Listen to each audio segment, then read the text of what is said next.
ফাটল গোসাবার বিদ্যাধরী নদী বাঁধের প্রায় 100 মিটার এলাকা জুড়ে ফাটল দেখা দেওয়ায় আতঙ্ক বাড়ছে সোনারগাঁও গ্রামের মানুষের মনে। আশঙ্কা এলাকায় নোনা জল ঢুকে পড়ার। প্রশাসন মনে করছে অমাবস্যার ভরা কোটালে নদীর জল বাড়ায় বাঁধে ফাটল দেখা গিয়েছে। বাঁধ মেরামতিতে তৎপর সেচ দফতর। গোসবা গ্রাম পঞ্চায়েতে সোনাগাতে একটা নদী বাঁধের ফাটল দেখা দিয়েছে এবং স্লিপ নেমে গেছে 300 ফুট মতো। গোসবা ইরিগেশন দপ্তর, পঞ্চায়েত সমিতি এবং গোসবা গ্রাম পঞ্চায়েতের যৌথ উদ্যোগে কাজও শুরু হয়েছে এবং পঞ্চায়েত সমিতির তত্ত্বাবধানে কাজ শুরু হয়েছে।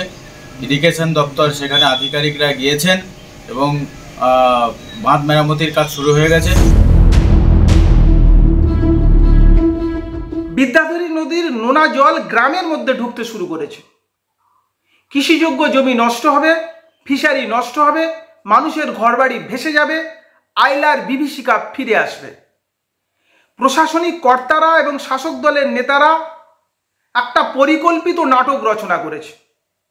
নদীবাঁধ ফাটল সৃষ্টি এবং সেখান থেকে জল গ্রামের মধ্যে ঢোকানো আর মেরামতি, একটা বিরাট অঙ্কের টাকা নিজেদের মধ্যে ভাগ বাটোয়ারা করে পকেটস্থ করার চেষ্টা করছে। হরিপদ মণ্ডলের রিপোর্ট, ক্যালকাটা নিউজ।